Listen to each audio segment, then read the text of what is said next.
Okay हो चुका है माशाल्लाह से। ये था इनवरेक्स यूनिकॉर्न 5.2 किलोवाट। और ये मेरे पास आया अब। ये है दोस्तों, ये भी इनवरेक्स है, ये रॉक्स प्लस है, और ये भी 5.2 किलोवाट है। और इसमें जो फॉल्ट था वो था 52 नंबर। इसमें इसके जो फॉल्ट था वो मैंने आपसे शेयर किया, और इसमें फॉल्ट आ रहा है 52 नंबर। ये भी मैं अब ओके करने लगा हूँ। ये बोर्ड इसका मैं आपको दिखा देता हूँ। ये देखें, ये मैंने खोला हुआ ये वाला, ठीक है, और ये मैं ओके कर रहा हूँ अब। और ये वाला जो है ये मैंने फिट कर दिया। अब ये मैं वापस भेज रहा हूँ। ये पैक करने लगा था वापसी। और ये लेपर्ड कोरियर, ये बड़ी दूर से भाई ने मेरे पास भेजा था वीडियो देख के यूट्यूब की।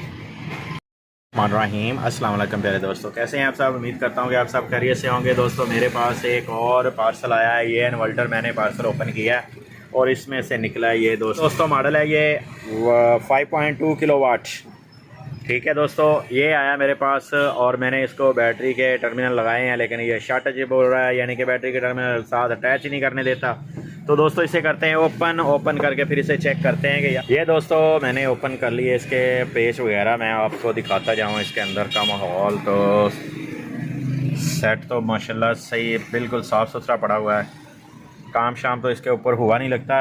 ये दोस्तों हमारा दोस्त है एक, उसने मुझे देखा इसका यूट्यूब पे, तो यूट्यूब पे देख के उसने वीडियो देखी है, तो फिर उसने मुझे ये पार्सल किया लेपर्ड कोरियर, ठीक है। ये उसने मुझे फिर लेपर्ड कोरियर पार्सल किया, मुझे भेजा। अब मैं इसे ओपन करूँगा, ओपन करके चेक करूँगा ये बैटरी सेक्शन में क्या फॉल्ट आ रहा है। ये वो इसके नीचे लगे होते हैं मॉसफेट, वो शॉर्ट हो चुके हैं, या इसकी IGBT जो भी होगा फॉल्ट। दोस्तों इसका बोर्ड ओपन करते हैं, फिर मैं आपसे शेयर करता हूँ कि इसमें क्या फॉल्ट था।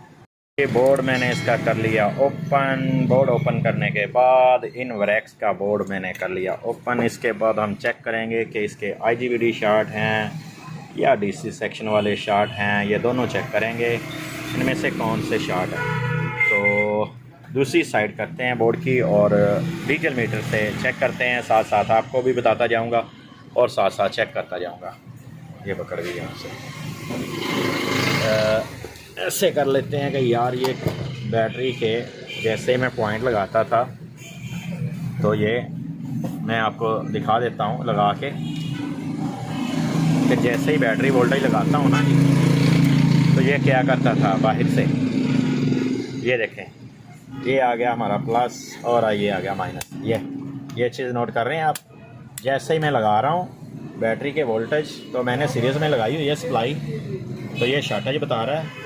तो यहाँ पे आ जाएं, ये चीज़ नोट करें। ये देखें रेजिस्टेंस वगैरह हीट हुई है, जली हुई है, ठीक है। ये चीज़ नोट करें, ये रेजिस्टेंस वगैरह हीट हुई है, जली हुई है, और साथ में ये मॉसफेट भी शॉर्ट है, जिसकी वजह से ये बैटरी सेक्शन के जैसे ही तारें लगाते हैं ये स्पार्किंग करता है। अच्छा मैं आपको ये भी दिखाता जाऊँ इसका कि ये देखें इसके अंदर ये देखें बैटरी की तार लगाई होगी दोस्त ने, तो उसकी वजह से ये ब्लैक हो चुकी है सॉकेट अंदर से। ये स्पार्किंग की वजह से हुआ दोस्तों। ये देखें वेल्ड हो चुकी है अंदर। अगर आप गौर से देखेंगे तो ये तार जो थी ना वो वेल्ड हुई है सॉकेट के अंदर। ये उस वक्त होता है दोस्तों जिस वक्त ये DC साइड वाले साइड जो है ये डिस्टर्ब होती है, इसकी वजह से ये डिस्टर्ब होता है। चलो इसे चेक करते हैं कि कितने इसमें से बच गए हैं और कितने शॉर्ट हो चुके हैं। ये मैं आपसे भी शेयर करता जाऊंगा, साथ साथ आपको बताता भी जाऊंगा और साथ साथ चेक भी करता जाऊंगा। ये पहले वाला चेक करते हैं दोस्तों। ये 0 0 0 0, हाँ ये डेड है। ये डेड की रीडिंग आ गई इसकी ना। हाँ ये बिल्कुल 0 0 34 85। ये इनकी रीडिंग दोस्तों गलत आ रही है, इनकी रीडिंग गलत आ रही है। ये रेजिस्टेंसें वगैरह जल चुकी हैं, जो ये छोटी लगी हुई ना SMD, ये जल चुकी हैं। ये वाली ये आपको नज़र आ रही होंगी, ये वाली ये जल चुकी हैं रेजिस्टेंसें ना, ये जली हुई है, ये वाली भी साथ में।